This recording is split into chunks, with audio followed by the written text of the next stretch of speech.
सिंह धामी ने दिया बड़ा बयान। लव जिहाद के मामले में प्रशासन की बढ़ा दी चिंता। यूपी से ज्यादा अब उत्तराखंड में बढ़ने लगे मामले।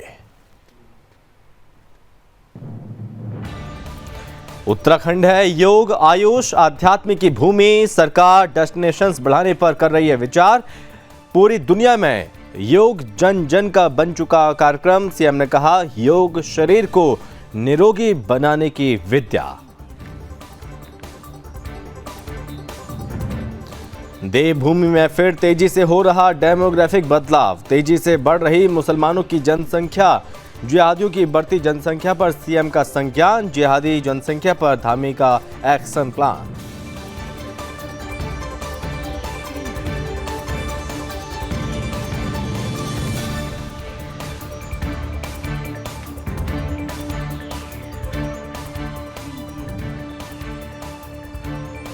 नेपाल सीमा पर तैनात जवानों से मिले गवर्नर।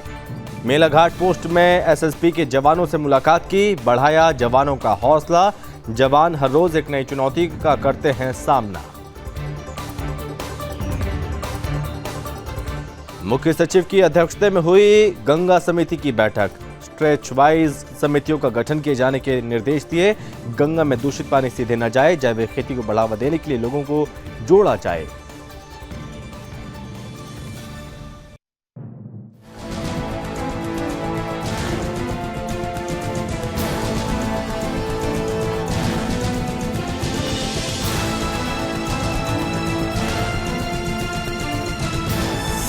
आप देख रहे हैं सुदर्शन न्यूज।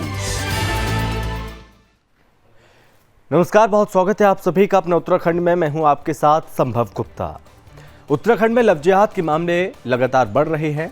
लगातार बढ़ते जा रहे लव जिहाद के मामलों को लेकर मुख्यमंत्री पुष्कर सिंह धामी ने बड़ा बयान दिया। आपको बता दें कि गौचर, पुरोला और विकासनगर क्षेत्र में आए हाल के दिनों में लव जिहाद के मामलों ने प्रशासन की चिंता बढ़ा दी। कुल मिलाकर कहें कि उत्तर प्रदेश से ज़्यादा अब उत्तराखंड में मामले बढ़ने लगे हैं और इसको लेकर मुख्यमंत्री पुष्कर सिंह धामी ने डीजीपी अशोक कुमार को निर्देश दिए। सीएम धामी ने कहा कि लव जिहाद के मामलों में सख्त कार्रवाई करने के लिए पुलिस को कहा। लव जिहाद को लेकर मुख्यमंत्री पुष्कर सिंह धामी का कहना है कि अगर उत्तराखंड में लव जिहाद होता है तो पुलिस के साथ ही दोषियों पर सख्त से सख्त कार्रवाई की जाएगी।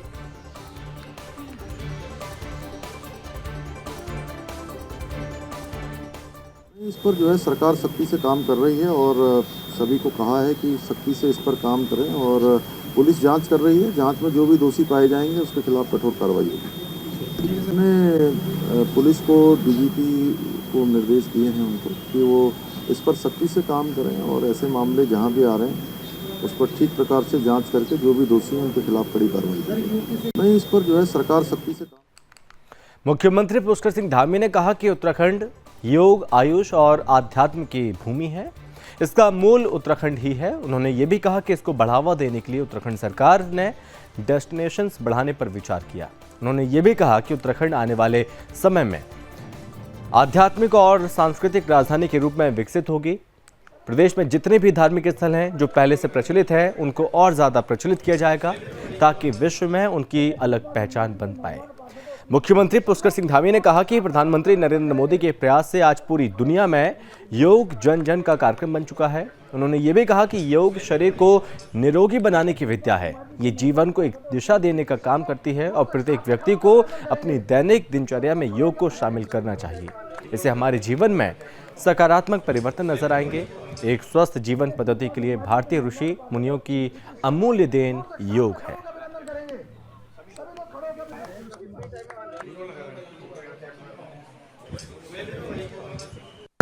योग की, आयुष की और अध्यात्म की भूमि है, इसलिए योग का जो मूल केंद्र है वो भी हमारा उत्तराखंड है। इसलिए हमने ये तय किया है कि नए डेस्टिनेशन जो पहले से हमारे प्रचलित हैं उनको विश्व के सभी लोग जानें, क्योंकि आने वाले समय में उत्तराखंड आध्यात्मिक और सांस्कृतिक राजधानी केंद्र के रूप में जानी जाएगी। और माननीय प्रधानमंत्री जी ने भी अपने संबोधन में जो 9 रत्नों का उल्लेख किया है उसमें उत्तराखंड को एक प्रमुख केंद्र के रूप में योग और अध्यात्म के क्षेत्र में आगे का जो विकास होना है उस दिशा में होना है। इसलिए हमने तय किया है कि सरकार जो है विभिन्न जो हमारे धार्मिक स्थान हैं और ऐसे स्थान हैं जो सांस्कृतिक रूप से समृद्ध हैं या आगे उनको विकास की ओर ले जाया जा सकता है, उन सभी केंद्रों को जो है केंद्र मानकर हम लोग जो है योग दिवस को मनाएंगे। योग की देवभूमि उत्तराखंड में सुदर्शन न्यूज की एक खबर का असर हो रहा है। आपको बता दें कि मुख्यमंत्री पुष्कर सिंह धामी ने उत्तराखंड राज्य में मुसलमानों की बढ़ती जनसंख्या पर एक बार फिर उचित कार्रवाई करने की बात कही है। सीएम धामी ने कहा कि प्रशासन इस दिशा में आंकड़े जुटाने का काम कर रहा है। उन्होंने कहा कि उत्तराखंड राज्य की मूल पहचान को बिगड़ने नहीं दिया जाएगा। उत्तराखंड को जिस देवभूमि के नाम से जाना जाता है, उस पहचान को बनाए रखने के लिए सरकार लगातार काम कर रही है। आपको ये भी बता दें कि सुदर्शन न्यूज भी जनसंख्या असंतुलन का मुद्दा लगातार उठाता आ रहा है, वो भी कई वर्षों से। देवभूमि में भी मुसलमानों की संख्या लगातार बढ़ रही है और जिसके बाद अब सीएम धामी एक्शन में नजर आ रहे हैं। उसके लिए जो भी शक्ति होगी और जो भी नहीं उसका आकलन कर रहे हैं, उसकी तैयारियां हो रही हैं, पूरा होमवर्क चल रहा है। और होमवर्क होने के बाद उत्तराखंड के अंदर देखिए, हमने बार बार कहा है, उत्तराखंड का जो मूल स्वरूप है उसको वो मूल स्वरूप उत्तराखंड का खराब ना हो, उसके लिए जो भी शक्ति होगी और जो भी गड़बड़ी करने वाले लोग हैं उनको हमारा यहाँ का कानून, यहाँ की जो विधि व्यवस्था है उसके अनुरूप सख्ती। सुदर्शन न्यूज जिस मुद्दे को प्रमुखता से उठाता आ रहा है, उस पर अब मोहर लगती नजर आ रही है। देवभूमि उत्तराखंड में ऐसे लोगों की पहचान हुई जो उत्तराखंड के नहीं बल्कि बाहर के हैं। और ऊधम सिंह नगर में जब ऐसे लोगों के खिलाफ आवाज उठी तो सत्यापन अभियान चलाया गया और जिसके बाद 20,000 से ज्यादा लोगों की पहचान हुई। इनमें सबसे ज्यादा रोहिंग्या और जिहादी हैं। बता दें कि ऊधम सिंह नगर में अक्सर ऐसे मामले सामने आते रहते हैं। कई संदिग्ध भी यहां आकर बसने लगते हैं और पहाड़ के लोगों के भोलेपन का गलत फायदा उठाते हैं, और जिसके बाद लगातार ऐसे अपराधियों के खिलाफ कार्रवाई की मांग उठती जा रही है। सुदर्शन न्यूज इसे लेकर पहले भी आवाज उठा चुका है और अवैध घुसपैठियों के खिलाफ अब कार्रवाई की जा रही है। सीएम धामी की अपराध मुक्त उत्तराखंड बनाने की घोषणा के चलते सत्यापन अभियान चलाकर बाहरी लोगों को पहचान उनका किया जा रहा है और इसके लिए पुलिस द्वारा बाकायदा शहर शहर मुनादी की जा रही है और डोर टू डोर चेकिंग अभियान चलाकर किराएदारों का भी सत्यापन किया जा रहा है। इतना ही नहीं, जिन लोगों का सत्यापन नहीं हुआ उन लोगों का चालान किया जा रहा है और उनके मकान मालिकों के खिलाफ भी जुर्माने की कार्रवाई की जा रही है। पुलिस अभी तक 20,000 से ज्यादा संदिग्ध लोगों को चिन्हित कर चुकी है। इनके खिलाफ आगे की कार्रवाई भी हो रही है।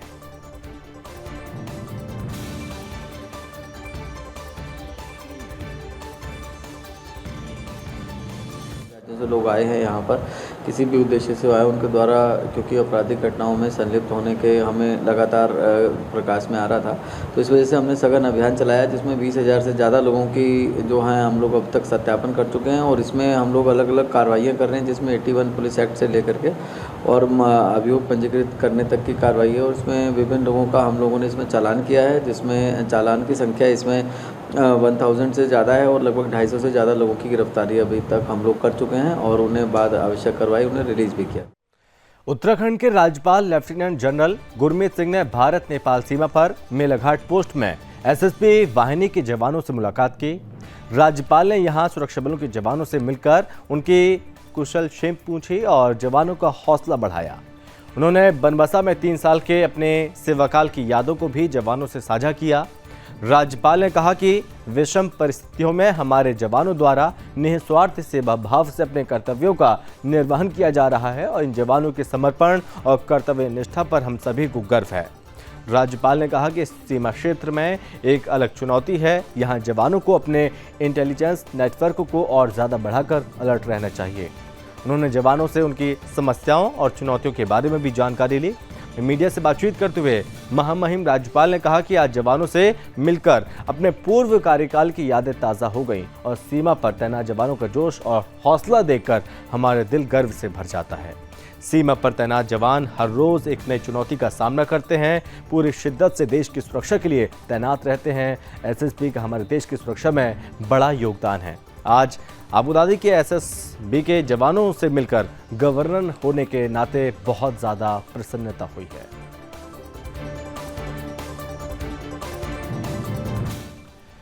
खबर देहरादून से है, जहां पर मुख्य सचिव डॉक्टर एसएस संधू की अध्यक्षता में मंगलवार को सचिवालय में राज्य गंगा समिति की बैठक आयोजित हुई। मुख्य सचिव ने गंगा के अंतर्गत स्ट्रेच वाइज समितियों का गठन किए जाने के निर्देश दिए।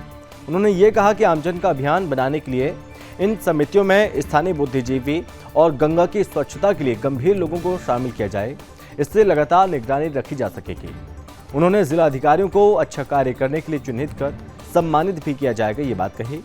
मुख्य सचिव ने मुख्यमंत्री द्वारा की गई घोषणा spring and river rejuvenation board में भी ज़्यादा से ज़्यादा आमजन की भागीदारी सुनिश्चित किए जाने के निर्देश दिए।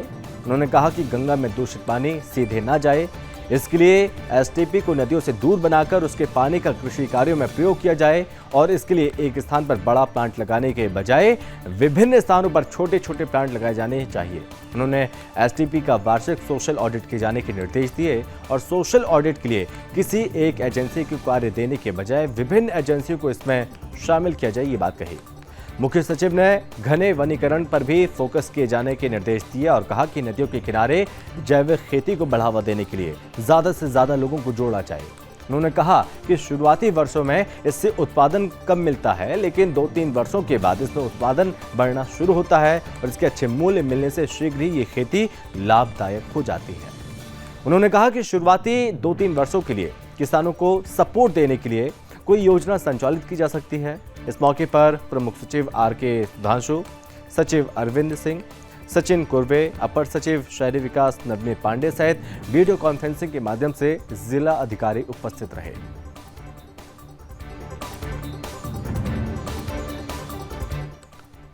उत्तराखंड की चमोली में मुख्यमंत्री पुष्कर सिंह धामी बलिदानी भवानी दत्त जोशी स्मृति मेले में पहुंचे, जहां मुख्यमंत्री धामी ने थराली विधानसभा के लिए अलग अलग विभागों के कई निर्माण कार्यों की कुल 16 करोड़ से ऊपर की लागत की योजनाओं का लोकार्पण किया। वहीं सीएम धामी ने थराली विधायक भूपाल राम टमटा द्वारा सौंपे गए 17 बिंदुओं के मांग पत्र पर भी घोषणा की झड़ी लगा दी। बता दें कि बलिदानी भवानी दत्त जोशी की स्मृति में लगने वाले मेले को राजकीय मेला घोषित करने की मांग के साथ ही मुख्यमंत्री धामी ने लंबे समय से ही सामुदायिक स्वास्थ्य केंद्र थराली में अल्ट्रासाउंड की मांग को पूरा करने की बात कही और थराली में उप जिला अस्पताल और अस्पताल में अल्ट्रासाउंड और एक्सरे मशीन की घोषणा की। इसके साथ ही कुलसारी में बाढ़ सुरक्षा और नंदप्रयाग में पार्किंग की घोषणा के साथ ही विधायक भूपाल राम टमटा द्वारा सौंपे गए मांग पत्र के सभी 17 बिंदुओं पर कार्रवाई की घोषणा भी की।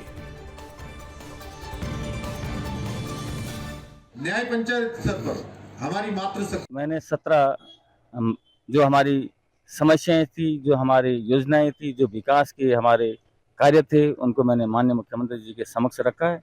इससे पूर्व माननीय मुख्यमंत्री जी ने 7 घोषणाएं मेरी जो पारित की है वो अभी गतिमान चल रही है और मुझे भरोसा है कि माननीय मुख्यमंत्री जी का स्नेह मेरी विधानसभा पर, मेरी विधानसभा के क्षेत्रवासियों पर है। मैं एक बार पुनः यहाँ पर हमारे इस जनपद के प्रभारी मंत्री डॉक्टर धन सिंह रावत जी आए थे, उनका भी धन्यवाद करता हूँ। मेरे क्षेत्र की देवतुल्य जनता, जनप्रतिनिधिगण सब आए थे, मैं सब लोगों का हृदय से धन्यवाद और आभार करना चाहता हूँ।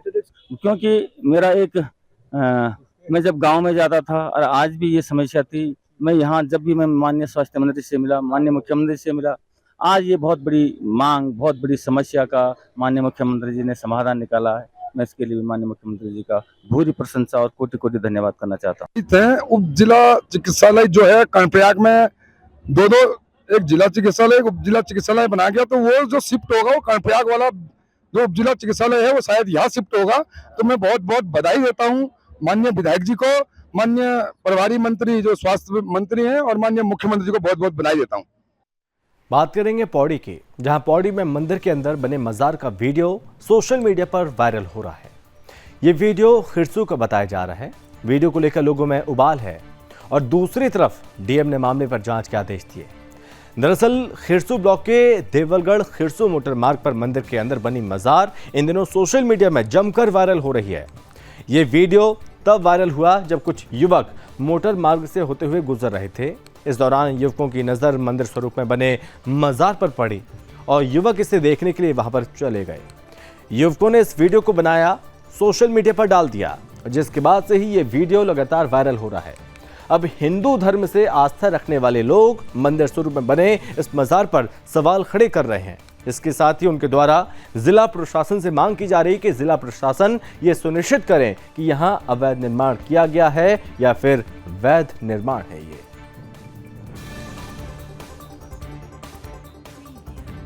इस संबंध में जैसा कि ऑलरेडी हम लोगों के इंक्रोचमेंट रिमूव करने का अभियान चल रहा है और उसमें हम डेली लेवल पे अपडेट भी लेते हैं और ये पर्टिकुलर वीडियो हम लोगों को जो मिला है उसमें फैक्चुअल रिपोर्ट के लिए एसडीएम को डायरेक्शंस दिए गए हैं। उनके लेवल से जो भी रिपोर्ट मिलती है उसके बाद में आवश्यक कार्रवाई जो की जानी वो की जाएगी। सोशल मीडिया पे हमने भी अभी एक वीडियो देखा है जिसमें ये बताया जा रहा है कि खिरसू रोड पे जो है एक मंदिर दिख रहा है, लेकिन अंदर से उसका जो है पूरा स्वरूप जो है मजार जैसा है। तो निश्चित रूप से इसमें प्रशासन को कार्रवाई करनी चाहिए और जिस प्रकार से ये पूरे देश के अंदर जो है लव जिहाद, लैंड जिहाद जो चल रहा है और हिंदू धर्मों को जो है टारगेट किया जा रहा है, निश्चित रूप से ये निंदनीय है और ऐसे लोगों के खिलाफ जो है प्रशासन को सख्त से सख्त कार्रवाई। पौड़ी में देर शाम को गुलदार के हमले में जहां शहर के गडोली गांव गुलदार द्वारा एक बच्चे को घायल किए जाने की घटना सामने आई है, तो वहीं आपको बता दें कि गगवा डसियो पट्टी के तमलाक गांव से एक 40 वर्षीय व्यक्ति को भी गुलदार द्वारा घायल किए जाने की घटना घटित हुई है। परिजनों और साथ ही विभाग से मिली जानकारी के मुताबिक जहां गडोली स्थित एक घर में एक 10 वर्षीय बच्ची आरुषि अपने 8 वर्षीय भाई के साथ चौक में खेल रही थी, तभी घात लगाए गुलदार ने हमला कर दिया। गनीमत यह रही कि पास में घर का पालतू कुत्ता भी मौजूद था, जो कि गुलदार के बच्चे पर चिपकने पर वो गुलदार पर झपट गया। शोर सुनकर परिजन और ग्रामीण मौके पर पहुंच गए और जिसके बाद गुलदार भाग गया, जिसके बाद स्थानीय ग्रामीण और परिजनों द्वारा घायल बालिका को जिला अस्पताल लाया गया। वहीं दूसरी ओर तमलाक गांव में भी घर के चौक के पास विकास लाल नामक एक व्यक्ति पर भी गुलदार ने हमला कर दिया। इन दोनों घटनाओं के बाद वन विभाग की टीम हरकत में आई, एक्शन लेने की बात कही। वन विभाग पौड़ी नागदेव रेंज के रेंजर ललित मोहन सिंह नेगी ने बताया कि घायलों का उपचार जिला अस्पताल में हो रहा है और साथ ही वन विभाग की ओर से घायलों को मुआवजे की कार्रवाई की जा रही है।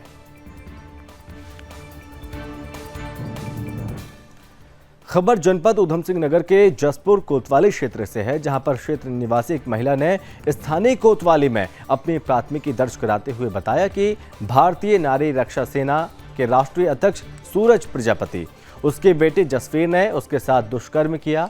बता दें कि महिला ने आरोप लगाया कि निवार मंडी गांव निवासी भारतीय नारी रक्षा सेना के राष्ट्रीय अध्यक्ष सूरज प्रजापति ने उसे संगठन का कोषाध्यक्ष बनाया था और जून 2022 में उसके कहने पर 1 माह के लिए उनके घर पर रुकी थी।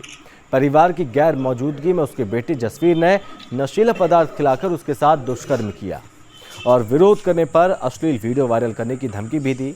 जब महिला ने जसवीर के पिता से इस बात की शिकायत की तो जसवीर के पिता ने भी महिला के साथ दुष्कर्म को अंजाम दिया और किसी को बताने पर जान से मारने की धमकी दी। आपको बता दें कि पुलिस ने महिला की शिकायत पर मुकदमा दर्ज कर आरोपी जसवीर को गिरफ्तार किया, जेल भेज दिया और अब मामले में जांच कर आगे की कार्रवाई की जाएगी। देखिए, इसमें पीड़िता की तहरीर के आधार पर 376 का मुकदमा पंजीकृत किया गया है, जिसमें पीड़िता के द्वारा ये कहना है कि वो इस संगठन में काम करती थी और उसमें ये संगठन के जो संचालक हैं इनके पुत्र के द्वारा, जिसका नाम जसवीर है, उनके साथ दुष्कर्म किया गया।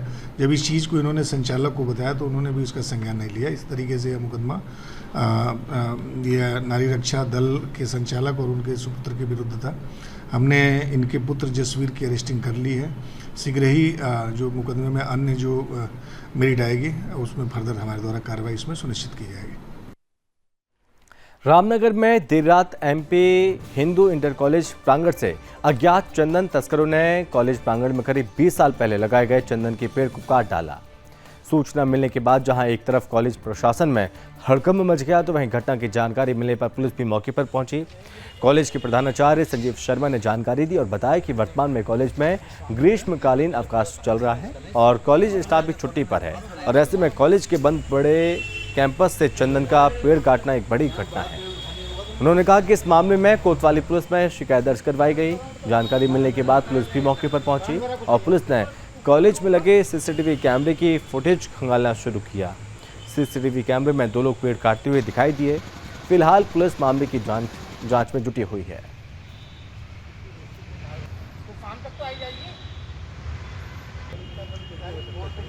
देखिए, एक एमपी इंटर कॉलेज में एक चंदन के पेड़ काटने की एक सूचना थाना रामनगर को प्राप्त हुई है। सूचना के आधार पर पुलिस द्वारा जांच की जा रही है और सीसीटीवी और अन्य जो माध्यम है सुराग से पता कर इस संबंध में आवश्यक वैधानिक कार्रवाई की जाएगी। ये कल रात की घटना है। संभवतः अभी जो कैमरे देख के पता चला है वो रात 1 से 1:30 बजे के बीच में कुछ 2 के करीब लोग अंदर आए और उन्होंने जो है इस पेड़ को काट लिया। विद्यालय में ग्रीष्म अवकाश चल रहा है तो इसलिए सब लोग जो हैं वो ज़्यादातर लोग छुट्टियों पर हैं और रोज़ बच्चे भी नहीं आ रहे हैं। मुझे आज सुबह 5 बजे जो विद्यालय में चौकीदार कम माली हैं उन्होंने मदन लाल ने सूचना दी कि ऐसा हुआ है, तो उसके बाद मैं पहुंचा हूं और ये एक ऑर्गेनाइज्ड क्राइम जैसा लगता है। इससे पहले विद्यालय में ऐसी कोई घटना बड़ी नहीं घटी थी, जिसमें अभी जो छोटी मोटी चोरियां हो जाती थी उसमें कोई टोटी चोरी हो गई, कोई और छोटा मोटा सामान चोरी हो गया, ऐसी घटना तो घटती थी जिससे हम ये मान के छोड़ रहे थे कि ये घटनाएं जो हैं ये शरारती बच्चे या कोई ऐसा तत्व है जिसे छोटी मोटी चोरी करके वो निकल जाता है। लेकिन ये एक बड़ी घटना है और ये एक ऑर्गेनाइज सा क्राइम दिखता है जिसमें पूरी तैयारी के साथ में मशीनों को लेके चोर अंदर दाखिल होते हैं और कैंपस बंद है, ताले लगे हुए हैं, चौकीदार अंदर है, उसके बावजूद भी वो घंटा 2 घंटा अंदर रह के अपने काम को अंजाम देते हैं और फिर चले जाते हैं। बढ़ता आगे खबर विकासनगर से है, जहां पर हाईकोर्ट द्वारा उर्मिला थापा बनाम राज्य सरकार मामले में दिए गए आदेश को लेकर जारी प्रशासन की कार्रवाई को लेकर लगातार विरोध देखने को मिल रहा है और इसी क्रम में कांग्रेस और ग्राम प्रधान संगठन ने तहसील का घेराव किया, प्रदर्शन किया। इस दौरान प्रदर्शनकारियों ने एसडीएम के माध्यम से अपनी मांगों को लेकर मुख्यमंत्री को ज्ञापन सौंपा।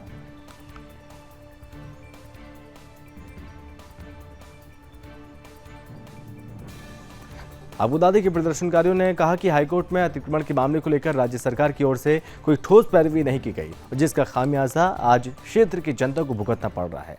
प्रदर्शनकारियों ने आरोप लगाया कि अतिक्रमण के नाम पर बरसों से रह रहे लोगों को प्रदेश सरकार उजाड़ने का काम कर रही है, जिसे किसी भी कीमत पर बर्दाश्त नहीं किया जाएगा।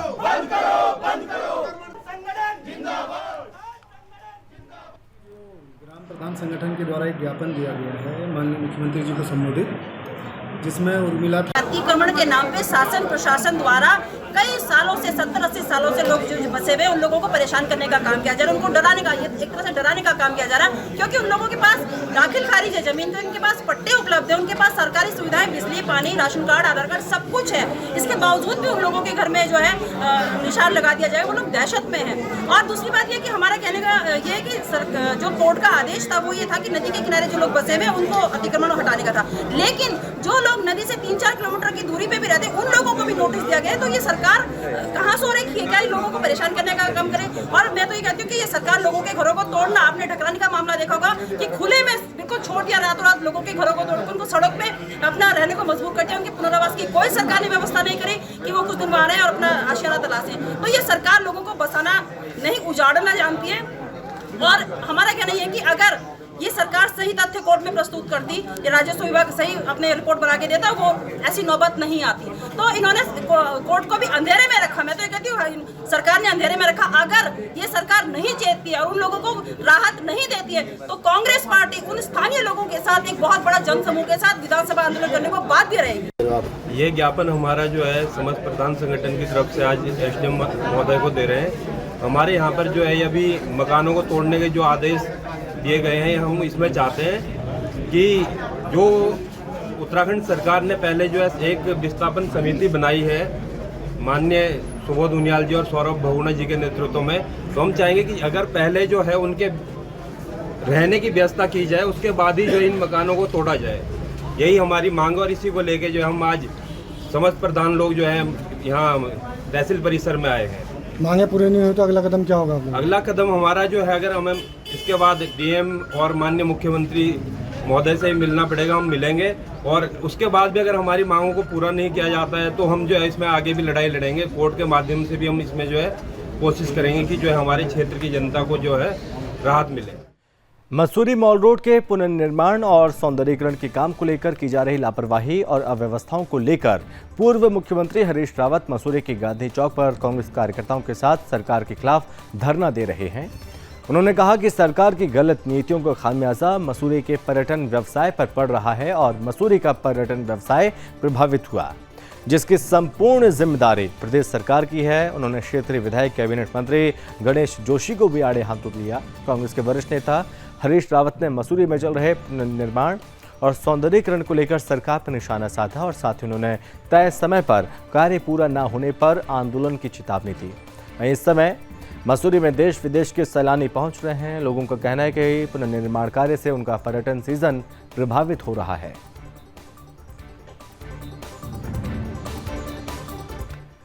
भारत रक्षा मंच ने देहरादून व विकासनगर में अहिल्याबाई होलकर जयंती व हिंदू साम्राज्य दिवस मनाया। पखवाड़ा संगोष्ठियों में भिन्न भिन्न क्षेत्रों में कार्य कर रहे मातृशक्ति प्रोफेसर ने और छात्रों ने अपने अपने विचार रखे और अहिल्याबाई होलकर जी के जीवन से परिचय भी कराया। इसके अलावा अतिथियों को स्मृति चिन्ह व श्रीराम पटका देकर सम्मानित भी किया गया। मंच से संगठन मंत्री आशीष वाजपेयी ने कहा कि इन वीर नारियों व महापुरुषों के शौर्य और पराक्रम को भारत रक्षा मंच समाज के अंतिम पंक्ति में बैठे लोगों तक पहुंचाने का अभियान लगातार जारी रहा और सदैव जारी रहेगा। आपको बता दें कि इस मौके पर देहरादून के मेयर सुनील उनियाल गामा के साथ अनेकों पार्षदगणों को सम्मानित किया गया।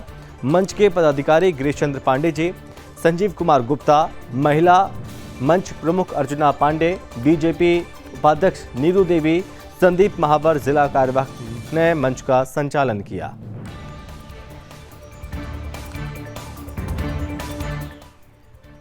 मोदी सरकार के 9 साल पूरे होने पर बीजेपी की तरफ से देश भर में लोकसभा क्षेत्र में विशेष संपर्क अभियान चलाया जा रहा है और बीजेपी की तरफ से चलाए जा रहे जनसंपर्क अभियान के तहत उत्तराखंड की 5 लोकसभा सीटों के प्रभारी गुजरात के पूर्व उप मुख्यमंत्री नितिन पटेल को बनाया गया और नितिन पटेल आज धर्मनगरी हरिद्वार पहुंचे, जहां उन्होंने उत्तराखंड की सभी लोकसभा सीटों पर विशेष जनसंपर्क अभियान के बारे में जानकारी दी। वहीं विपक्ष पर करारा वार किया और साथ ही उन्होंने कहा कि देश की जनता की भलाई के लिए जितने भी कड़े कानून बनाने होंगे उसे मोदी सरकार बनाने से कभी पीछे नहीं हटेगी। और साधु संतों की तरफ से धार्मिक स्थानों पर महिलाओं के छोटे वस्त्र पहनने पर पाबंदी लगाने की मांग की गई। नितिन पटेल ने संतों की मांगों को समर्थन किया। नितिन पटेल का कहना है कि बीजेपी प्रधानमंत्री नरेंद्र मोदी के नेतृत्व में शक्तिशाली और लोकप्रिय पार्टी बन गई है।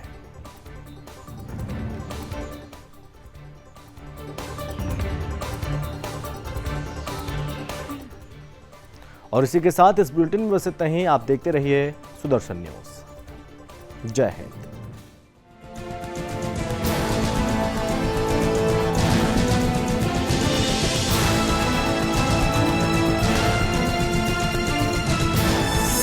आप देख रहे हैं सुदर्शन न्यूज।